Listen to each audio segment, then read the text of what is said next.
This is Andi Purewal for Boxing News. I'm joined by trainer Ronnie Shields here in Riyadh, Saudi Arabia. Ronnie, it's good to see you. How are you? I'm doing great, man. Just, waiting on Saturday. Only a couple of days left to go now. Vito, his return. What are you expecting from him in this performance? What are the hopes?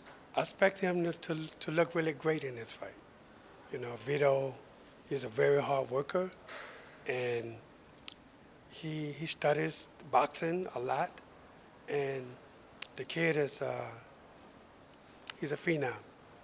He loves the sport, and I do everything I can to try to help him to be the best he can possibly be. We've been used to seeing him over the years get TV slots in America. He's had wide exposure. At what point do you feel like he really somewhat breaks out onto that world scene? Well, hopefully after this fight, people will see that Vito is ready. He's ready to fight the best that's out there right now.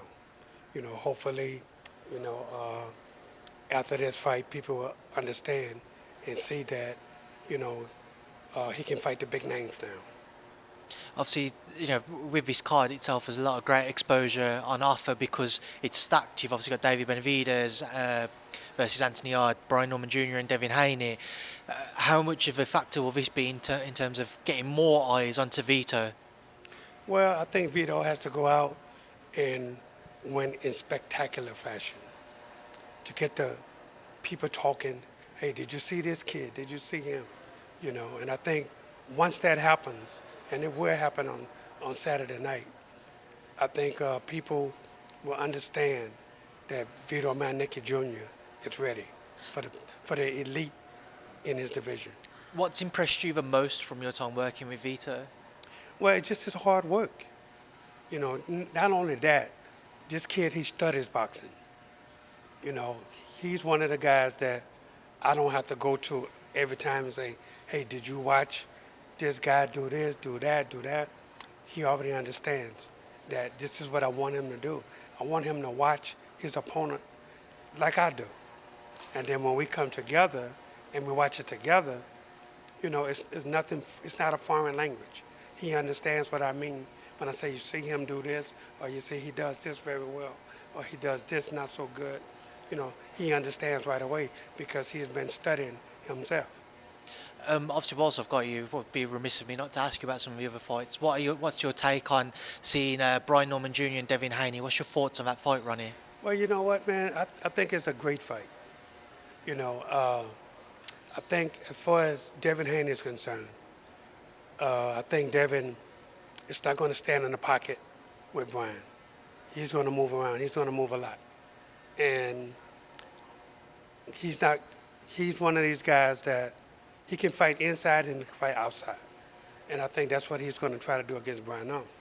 But as far as Brian Norman is concerned, his thing has to be when he does get close to Devin, he has to make him pay. He has to cut the ring to make it a small ring, and he has to be able to throw cutoff shots that's going to stop Haney and make Haney punch with him. And I think Brian is the bigger puncher, and I think this is going to be a really good fight. A lot of people are saying, hey, Devin is going to run all over the ring. Hey, he may do that, but it's up to Brian to cut the ring off and make Devin fight his fight, and that's stand and go toe-to-toe with him. And I think if Brian does that, I think Brian wins easy. There's obviously been a lot of question marks over Devin since he fought Ryan Garcia. He returned against Jose Ramirez and he didn't set the world alight in that fight. There was even more questions after that fight. Right. Do you see a somewhat fragile version of Devin Haney at this moment in time? Well, I think Devin has to be his best, in his fight. He has to show, look, I'm not a runner. I can stand up and fight these guys. I'm one of the best fighters in the world, and this is what I have to do, But in case he does get on his bicycle, it's up to Brian Norman to cut the ring and show why he's the champion. He has to prove that. And, in each fight, you have to prove something. It's not like it's a gimme for either one of these guys. You have to adapt to the other guy's style, and you have to show that you're that guy in the division that can beat anybody. We obviously see David Benavidez return on Saturday as well. Somebody who you're well acquitted with because of your time with him. Sorry, with David Morrell Jr. against him. Yes. What's your thoughts on David Benavidez's fight against Anthony Yarde? A lot of people think it will be somewhat of a straightforward fight for David. Yes, well, look, David is going to be David. He fights one way. He comes forward, but he comes with a lot of punches. And Yarde, while he's a big puncher, I don't think he's ever seen anybody like Benavidez before that's going to come in and throw combinations like 10, 15, 20 punches at a time. I don't think he's never seen that before. And if he has to not depend on his power. He has to be able to keep up with Benavidez in order to win this fight. He can't throw one shot at a time and thinking that he's going to knock Benavidez out because that's just not going to work. Benavidez, man, to me, right now, he's one of the top 2, top 3 pound-for-pound fighters in the world. He's been chasing the Canelos, the Bivols, the Beterbievs and what have you.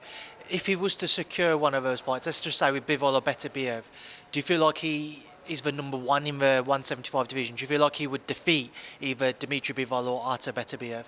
Yes, I think Benavidez has the style to beat both of them.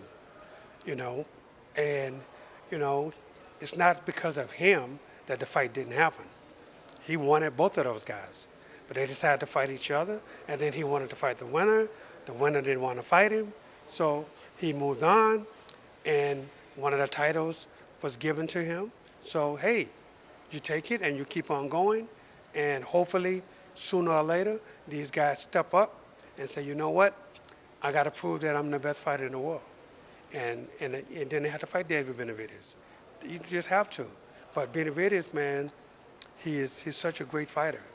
And I understand why people don't rush to fight him. With regards to your charge, David Morrell, a lot of talk about the Callum Smith fight. Yes. Terms couldn't be agreed, so the WBO were going to order purse bids. Just your take, are you confident we see David and Callum square off next? Well, I mean, with the politics of boxing, who knows? And, I know they're going to get ready to go to a purse bid, so we'll see who wins that and if they could get both fighters together. But, as far as what's going on right now, I don't know because I'm not part of the management that's taking care of making these fights. So, as soon as they call and say, hey, this is the date, then I get him in the gym and we start working. Is it a fight you'd like to prepare David Morrell for? Or is it something that interests you as a trainer, Callum Smith? Oh, yeah, absolutely. I think Callum Smith is a good fighter. He's no pushover. You have to be ready for a guy like him. And, and David is a hard worker. So I don't worry about him as far as being in condition and stuff like that. We just have to get down and get to work. Obviously, just moving on to another one of your new charges, Otto Wallin.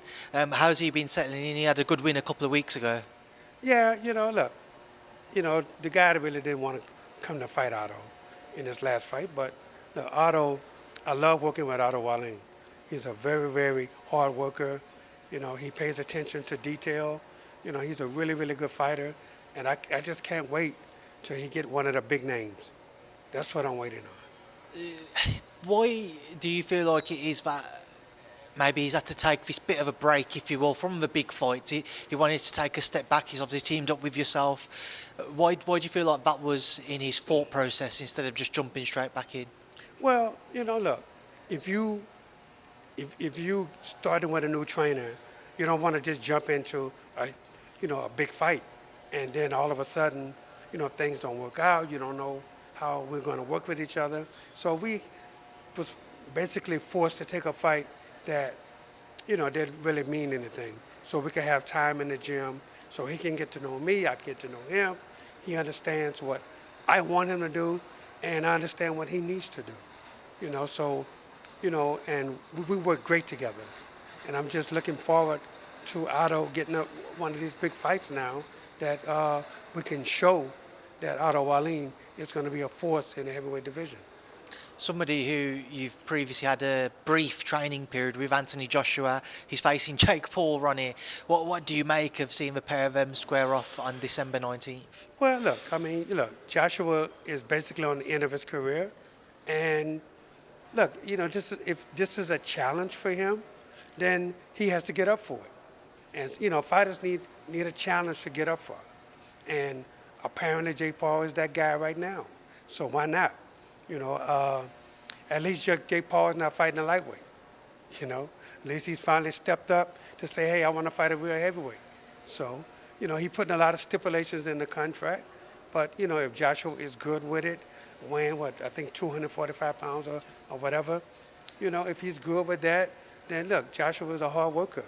So, and I just think that if Joshua had to get himself in great shape, and which I know he will be, and I don't see no problems with him beating or even stopping Jake Paul.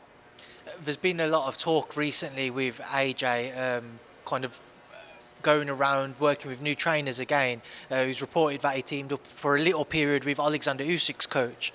I know from your time working together, do you feel like if he was to approach you, would it be something you'd be open to kind of speaking with him again if he wanted to work with you? Oh, absolutely. I'm always open to for whoever, But yeah, AJ, man, AJ is he's a good person. He's a good fighter, and I'm always looking to work with the best. And I think AJ is one of the best out there. Has he reached out at all recently? No, I haven't spoken to him recently. Not at all. When you were working together, how did you find that time? What stood out for you?